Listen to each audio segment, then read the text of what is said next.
The French philosopher Blaise Pascal said, "Always carry something beautiful in your mind." The Irish poet John O'Donoghue said, "It's strange to be here. The mystery never leaves you."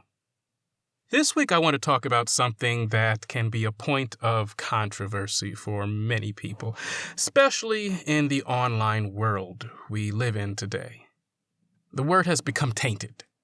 It can stir up some ugly emotions and difficult feelings, and that's the topic of beauty. I have always ignored the connection between self-love and the appreciation of beauty. Initially, I did not understand the enormous fear, PTSD, anxiety, and stress that surrounded this topic. I had an idea of what I've wanted to say for quite a few weeks. I knew what my thoughts were. I knew how I felt about it, but I couldn't write it for some reason. I couldn't speak it. Fear always stopped me because I'm just now rediscovering the beauty within me, the beauty of being me, the beauty of being alive. When you hold grief, guilt, resentment, judgment, and jealousy in your heart, it's hard to see the beauty in the world, and therefore, hard to see the beauty in your own life. I've been working so hard to heal and free myself from fear because I have made up in my mind that I am going to love myself no matter what. And I'm going to love being here right now, no matter the circumstances. Because in the grand scheme of things, my chance to be here is but brief. And I'm done letting people tell me how I should spend my time. Life is beautiful. There's beauty all around us, and the beauty that I see around me is a reflection of the beauty within me. Difficult emotions we hold on to can become poisons that only hurt us and take away from our experience.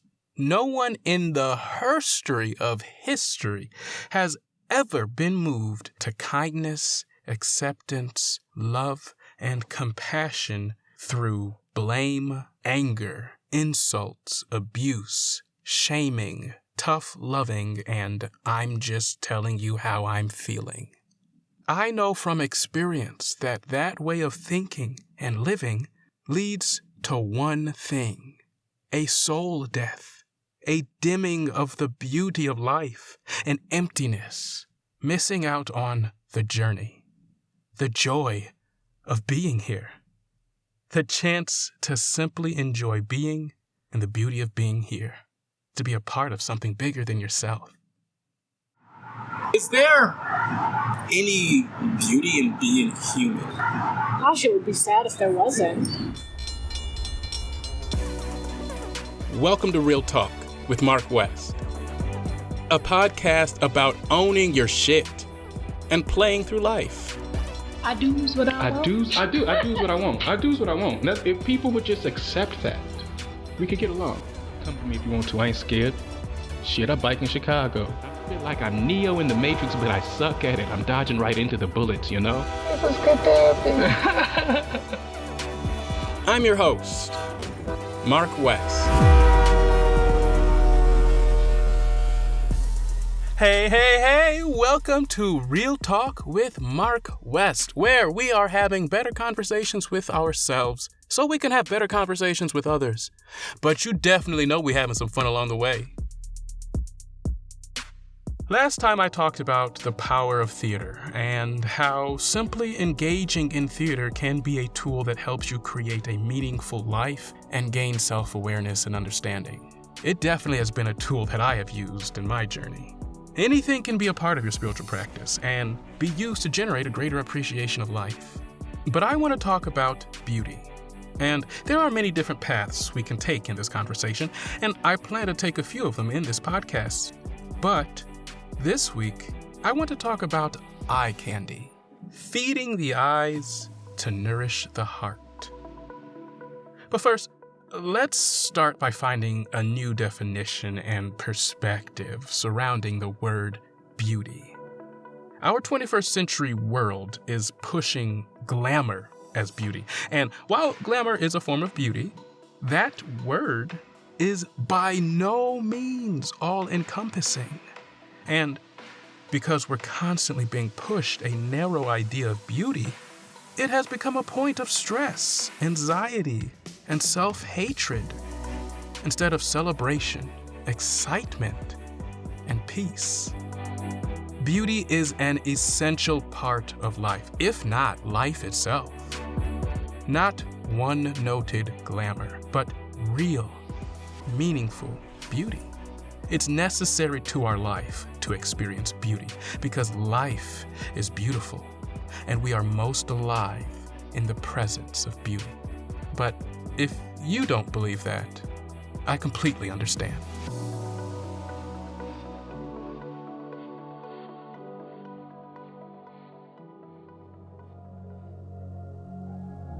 We're on our way towards opening Richard III at the Promethean Theater, and I've been having trouble with Buckingham, especially since my last episode. I was a lot more confident in the role and my ability to deliver 2 weeks ago than I am leading up to opening night. Not just the fear, but the expectation of failure has been looming.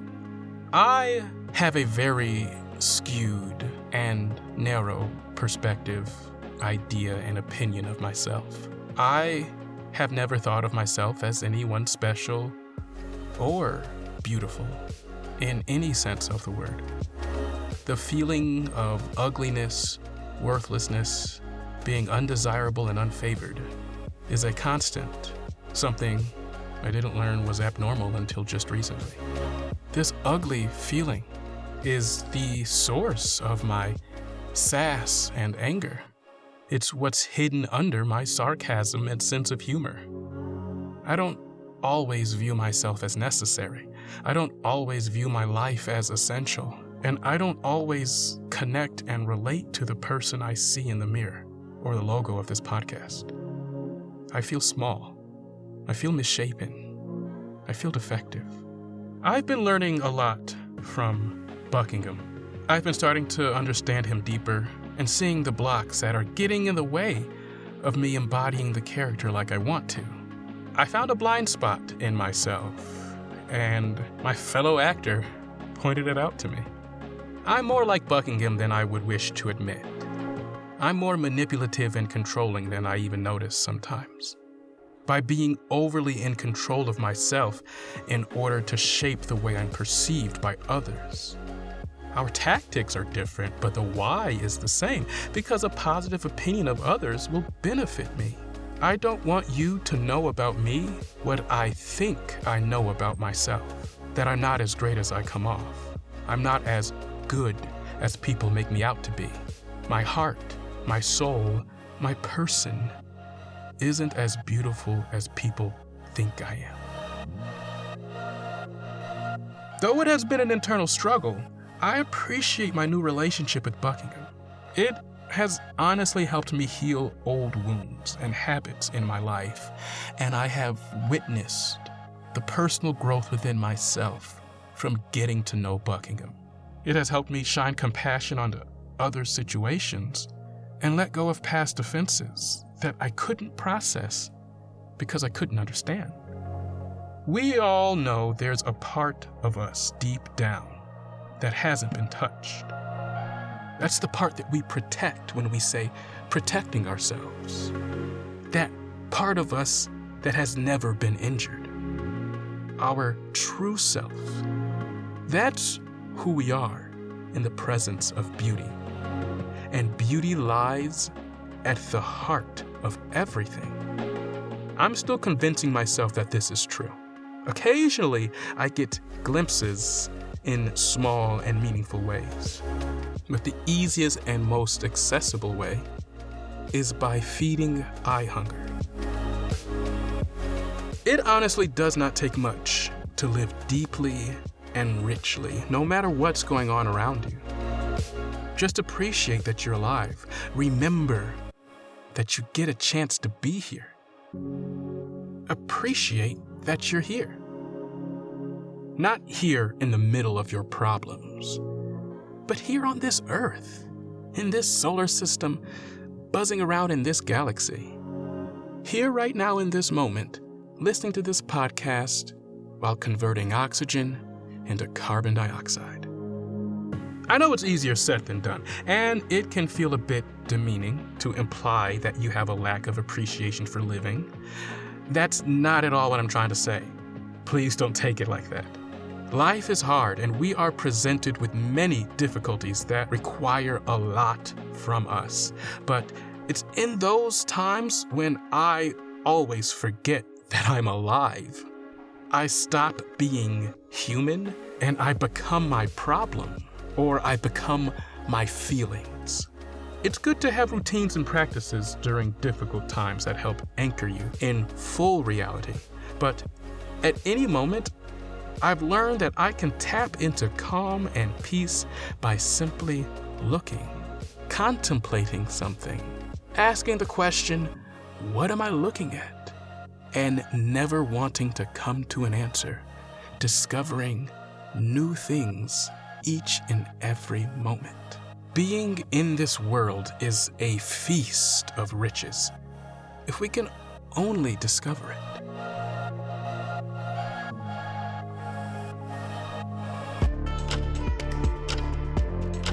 The Art Institute of Chicago, located downtown in the Loop, was founded in 1879 and is one of the oldest and largest art museums in the world.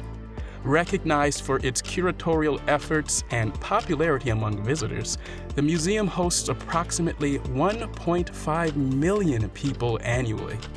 The Art Institute is one of the world's great art museums, housing a collection that spans centuries and the globe. Tracy Redding is the Engagement Revenue Manager for the Art Institute and my good best friend from high school. She's been on the podcast a few times. Hello. I met up with Tracy in the gardens of the museum after singing to Whitney at the top of our lungs in the streets of Chicago to enjoy the beautiful weather we've been having here in the city, as well as the sounds of the lake and Lakeshore Drive. I wanted to get her take on beauty as someone who lives most of her life surrounded by some of the most beautiful things in the world. Is this truly a necessity for life? Or is it simply a luxury reserved only for the elite? Which leads me to what I actually wanted to talk to you about, Miss Tracy of the Art Institute. Oh, goodness. Ooh, I'm so proud of you using your art degree. They told me not to do it. Right. Art history, Japanese studies. What are you going to do with that? Bitch, look where I'm at Work now. at the Art Institute of Yeah. Chicago. That's what you're going to do with that, right? Oh my goodness, you don't even know how fitting that gallery was, especially the fact that it was dimly lit. None of it made sense to me, but I was there for it. And it's like you said, I allowed myself to be in the space. I allowed myself to just be in that moment. Yeah. I acknowledged, I was like, because I skimmed over the sign. I was like, it's dark to prevent natural light. And then as opposed to trying to figure it out, like what exactly am I looking at? I just looked at it. Yeah. And I took in everything. The quietness of the space. I was dimly lit. And then I didn't, I just was there and looked at it. And eventually, even the angles of the panels disappeared. Sure. And it was just light. And there was a certain depth, and there was a certain, for lack of a better word, mysticism. It felt ethereal. It was something that technically couldn't touch because it was screaming. Yes. The walls were screaming at me. Do not touch. Oh my goodness. And the lady came up to me like, you're too close, sir. And I'm like, is that what that means? How does it know? How does it know I'm too close? But what about that room? You said that's your favorite gallery. It's in the Japanese art section of the Art Institute. What about that installation actually calls you? I mean, I think the Ando Gallery is sort of a special space for some of the reasons that you've described. It's unlike other galleries where you might have a lot of bright lighting.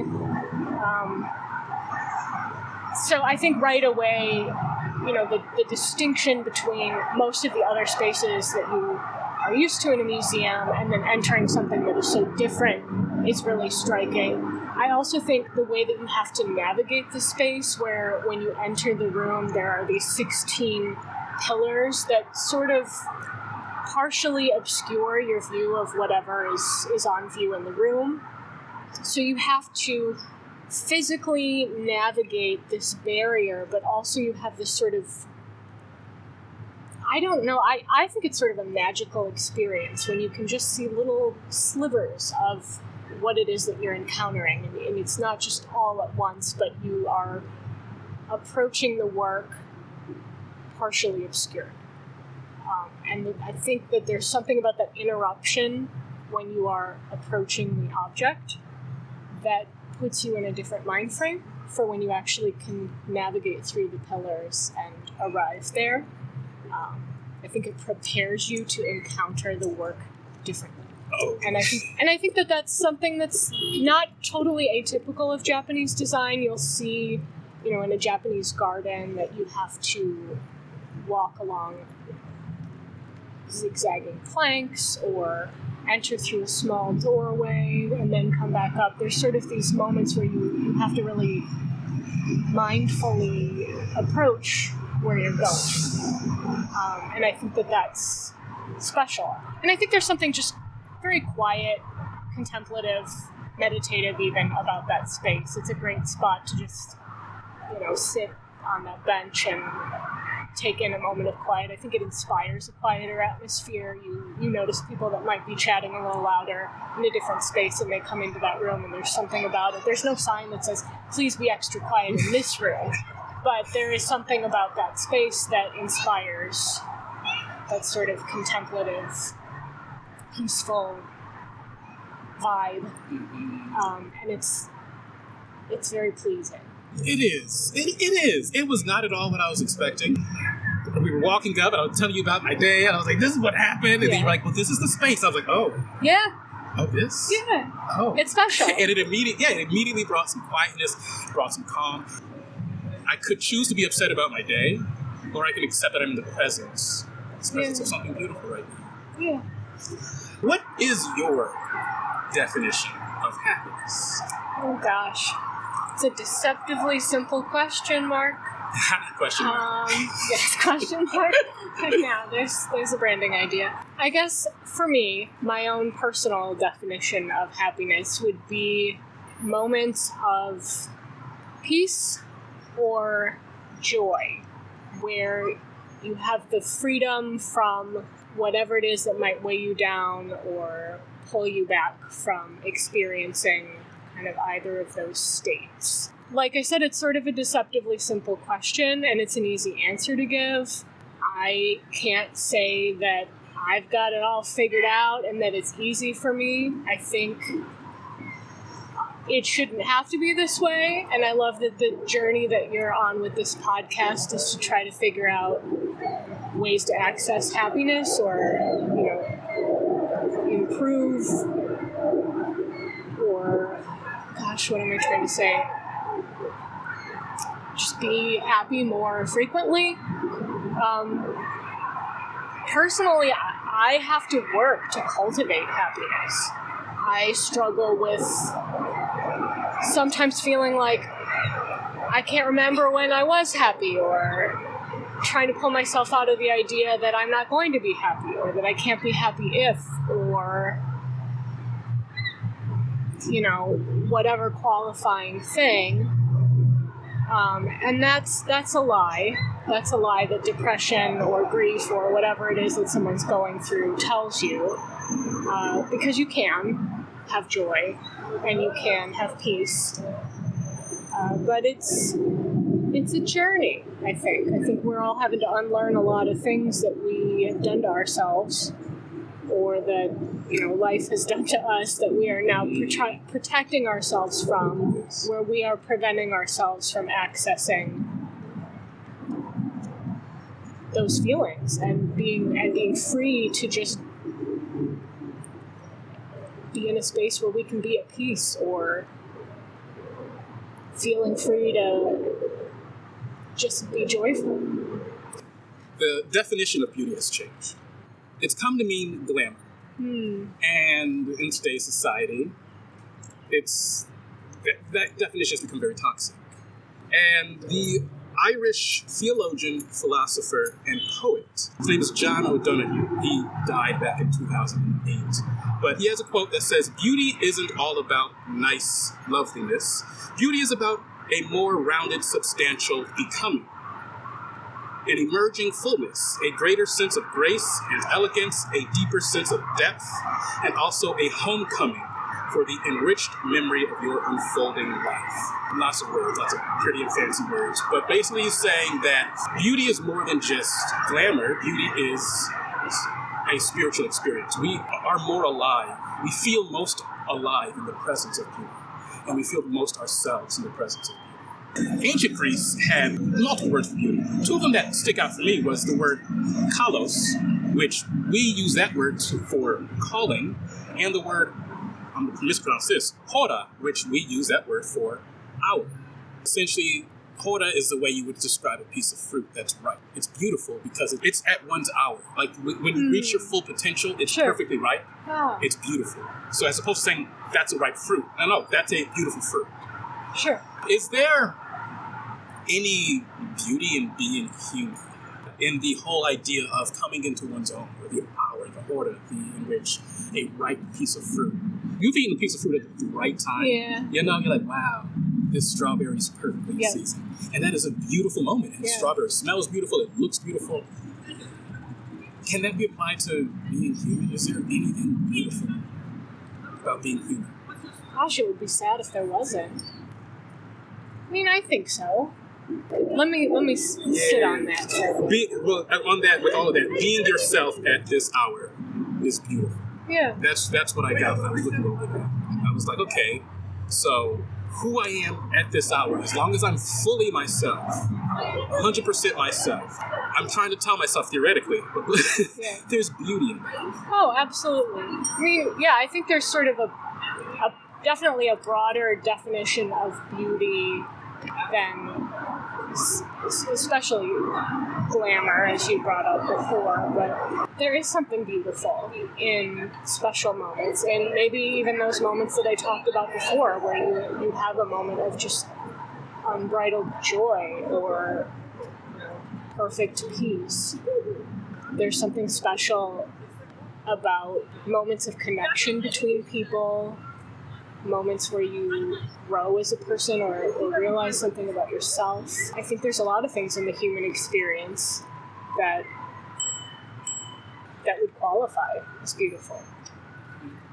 Do you believe the appreciation of beauty in any form, like being able to just sit here and stare at a piece of granite and be like, wow, this is beautiful? Is that something that's reserved for the elite that don't have bills or systemic issues to grapple with, or is that something that everyone is or is it even necessary, or is that just a pastime? Am I about to waste an episode talking about something that only the 1% can appreciate? I think if you have a very narrow definition of art and beauty, and certainly some people do, then maybe. Certainly there are types of objects, mediums, arguably certain aesthetics, points of access that are not accessible. We talked earlier about people feeling like they could afford to go to an art museum at all, or feel comfortable feeling like an art museum is a place for them, even on a free day. And that's real.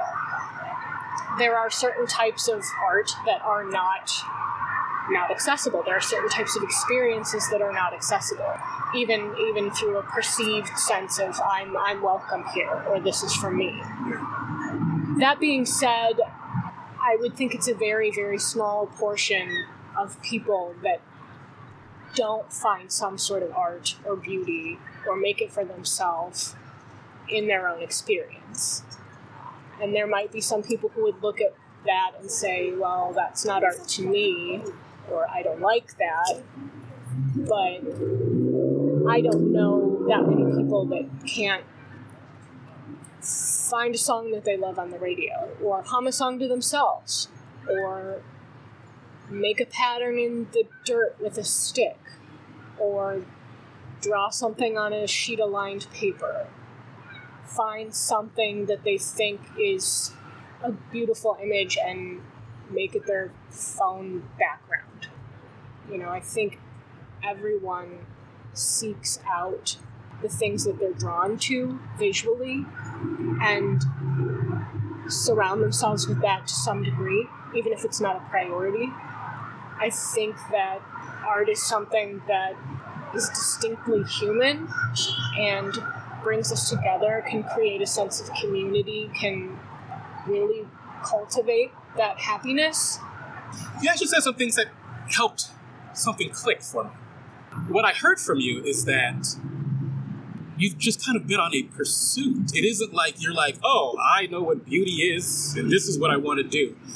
Something was calling you, and you've been on this pursuit for this beauty that feeds you. Yeah. Would you? Yeah, I agree. I think it's very motivating. I think there is a trade-off. Unfortunately, in America, we don't value art as we should. Or beauty. Yes, absolutely. Or education and healthcare. I'll get off my soapbox. But there's not a ton of funding. I did not get an art history degree expecting to be a wealthy person, but that's not what I want out of life. What I want out of life, and what I want out of my work, which is so much of our lives, is to feel good about where I'm working and to feel like what I'm doing matters. And, I guess someone cynical could argue looking at, extremely expensive pieces of art on a wall is not so crucial, but it matters to me, it matters to a lot of people. And I feel like that's also very reductive, because we're looking at a very expensive piece of art on the ground, which is this building not too far from Buckingham Fountain, which is such a very extravagant piece of art that's wet. Yes, yeah. And even if it's not an expensive piece of art, even if it's just the design on your shirt, being aware of these aesthetic things that let us express who we are when we make a choice to incorporate it into our life, or simply taking the time to be mindful and notice that something is beautiful and the benefit that we have simply just from that moment of mindfulness. I just think that that's extremely important, and that's motivating to me enough that that's what I wanted to do with my life, and it feels worthwhile. The aesthetics that I am drawn to, I have always been drawn to very deeply in a way that I can't necessarily explain why. But it is profoundly important to me to experience these things. And they give me those moments of peace or those moments of joy that I use to describe what happiness means to me. And it can be something as simple as contemplating the pattern here on this chair, or the way that the rain has washed some dirt across a surface, or the way that a painter has expertly applied paint. Or it can be joy. It can be the joy of singing Whitney Houston on the street with my friends. Yes, right? It can be the joy of, watching a Miyazaki movie and taking in the beautiful animation and background sequences and sweeping musical score. It can be something extremely sophisticated or very mundane, but I feel deeply impacted by that, and it allows me to access those moments of happiness in ways that a lot of things in life can't. I was talking to Cole, Cole's my husband, we just adopted a new kitty. Yes. Her name's Esme, and we were talking about, is it shallow that we picked the most beautiful cat at the shelter? Should we have picked a different cat? But I was like, I was talking to him, and we picked her for other reasons. She's, there's many reasons to adopt. Please adopt. But there's something I was telling him about looking down and seeing an extremely beautiful cat that brings me so much joy. Mm-hmm. And there's not a lot of things in life, and I need to work hard to cultivate more, but there's not a lot of things in life, just day to day, that bring me huge spike in joy. Just, like, uncomplicated joy. Mm-hmm. And I don't access that a lot. But when I look down at this beautiful little creature, it makes me happy. So yes, beauty in all things, nature or art. Pets or movies. Yeah. That's one thing I love about T'Challa. You already know, he's gorgeous. But He is. my favorite thing to do is just go right in front of his face, because he'll start sniffing my eyebrow. And then I just stare at him. I was like, look at your cute little mouth. I love it. Gotta get up It makes close. me so happy. But what started this idea of beauty and eye hunger was because I recently got into anime. Yeah. But yes, Princess Mononoke was the first one I saw. Yeah. And I was like, I never understood why are people into anime. I just finished watching Ultraman and all these other things. And it's literally appreciating the time it takes for people to make something beautiful. Sure. For me, Princess Mononoke, like if you just see any of the Studio Ghibli Yeah. films, it's just, they're all works of art. And it's for no reason. Yes. It doesn't have to be that detailed. And that's why I appreciate anime. I love Because anime. anime has the beauty of anime. How does that fit into your happiness? I can't really explain why anime or why Japan, but I've always been drawn to the culture. I've found the food, the aesthetics, even just mannerisms. Something about it really I'm really drawn to it. I think for me, anime also is something nostalgic. It's something that I discovered at a young age when there weren't a lot of other things that I found as exciting. And here was this gateway to a culture that was so unlike mine, to a history that is so much more ancient than ours, to mythology that is very different than ours. Even just, encountering a kimono for the first time. What is this? What are these patterns? And then going on to learn that there's symbolism in the colors or the design elements that might be chosen. I think I was just really interested in that. Sailor Moon was probably the first one, and then Inuyasha, and then Miyazaki films, which I think you could argue whether or not they actually fit into the anime genre, but I think there's an anime for everyone.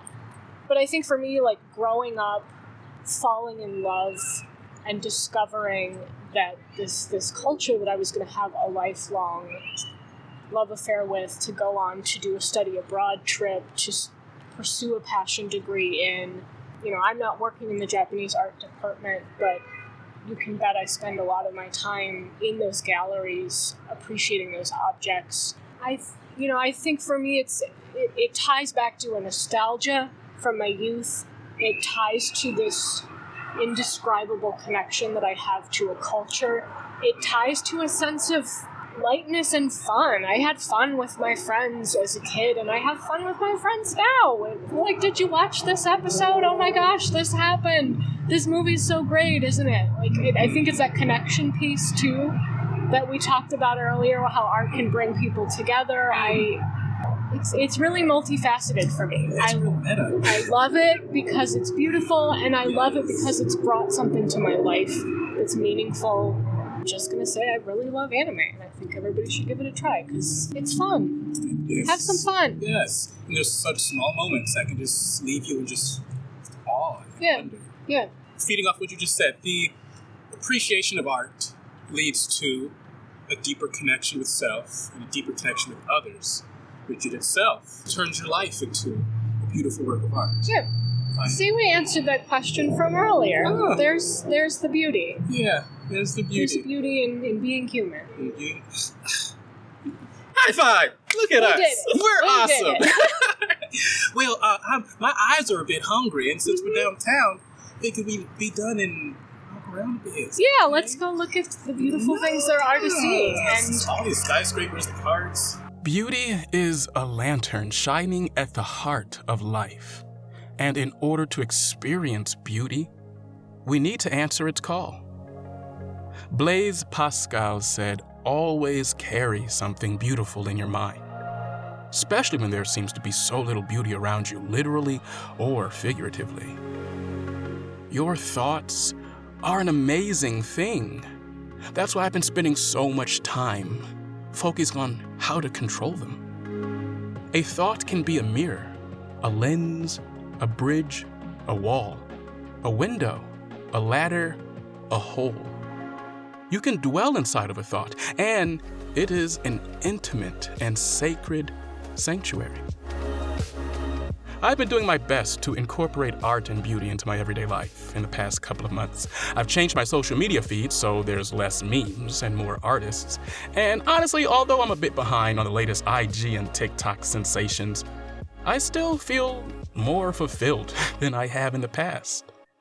Between now and the next time we're together, I hope you'll consider incorporating more time to appreciate beauty in your everyday. Investigate the difference between looking at something and truly seeing it. Find something completely mundane that you might use every day and spend a little bit of time looking at it, seeing it, and the beauty it has to offer.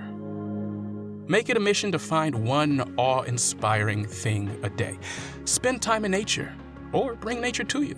Living here in the city, I actually have great access to nature through parks and trails, but I still have an urban jungle in my apartment, so every morning I can sit and contemplate my plants, the beauty of their existence, and how my life contributed to that. If I didn't spend time taking care of them, they wouldn't be so beautiful. Remember, the beauty you see around you is a direct reflection of the beauty within you. Appreciate the beauty of art and music. I've been spending a lot of time at the Art Institute lately, and I cannot tell you enough how rejuvenating it is to spend a day surrounded by some of the most precious objects in the world. To be sharing a space with ancient sculptures, centuries old, and reveling in the same beauty that Roman emperors used to revel in.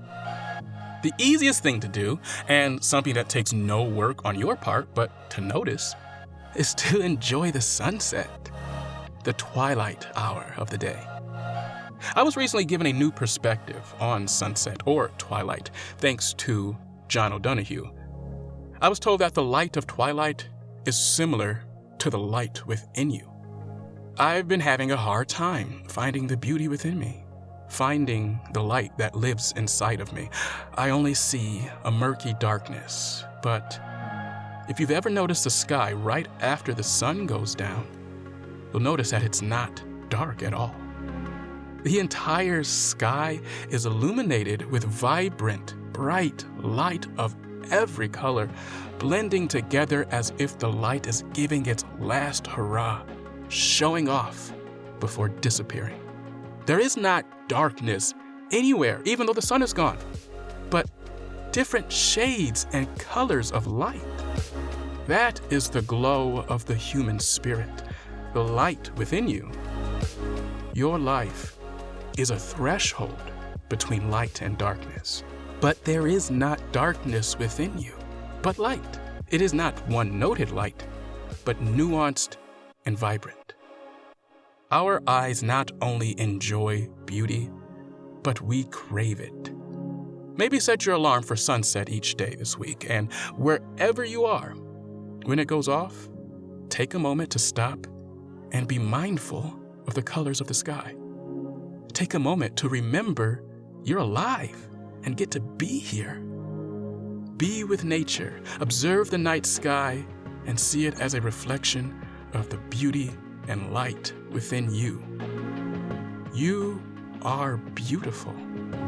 All the possibilities of life exist within you. You just have to make room for it. You already know I'm a huge lover of science and also science fiction. But that actually stems from my appreciation of beauty.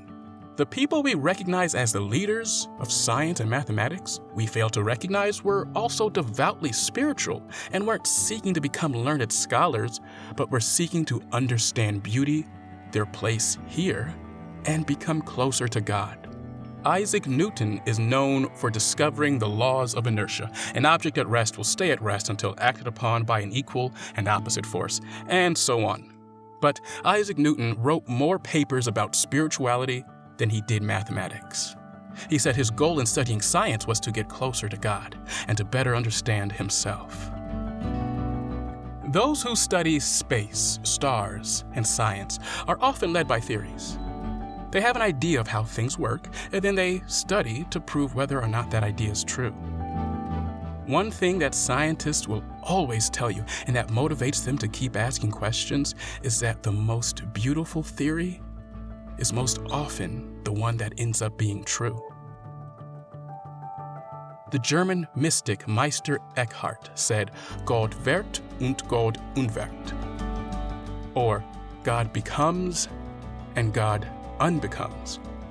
The closer you get to God, the more you realize it's not God. I'm starting to host my monthly dinner parties here in Chicago through my company, Tour Chicago, where we are focusing on building deeper human connections through food. One thing I will be talking about at these dinner parties, as well as filling you in on the restaurant, people, and neighborhoods, is ways to appreciate food and sharing food as a moment of beauty. Even if it's a bag of potato chips, there's something beautiful about being able to enjoy it. Modern-day foodies often feed their cameras. The camera eats first, they say, but then we wolf it down, never feeding our eyes, barely feeding our senses, only feeding our stomachs. I want to change that and share ways to nourish the heart, the soul, the eyes, the mouth, and the stomach. Make sure you're on the list to receive invites to my dinner parties. Tickets for next month became available May 16th. If you would like to get in on our June dinner party in the West Loop, visit heymarkwest.com/family meal. Matter cannot be created nor destroyed. All of the matter in the universe that exists today has always existed. And it will continue to exist long after you and I are gone.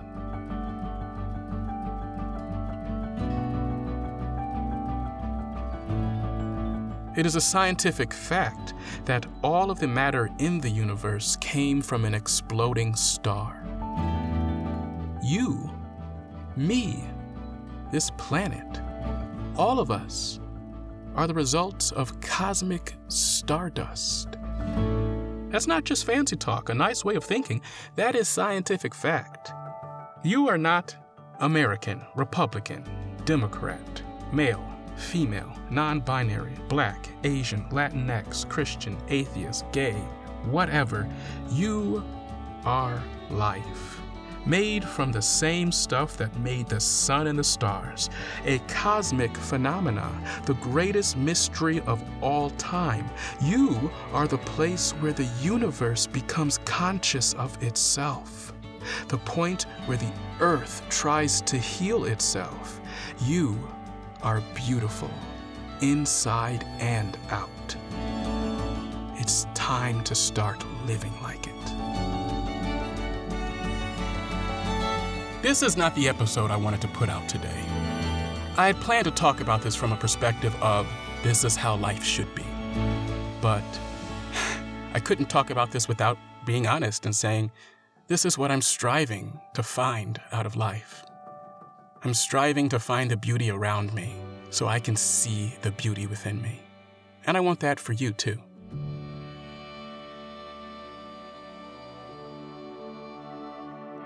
Thank you so much for hanging out with me today.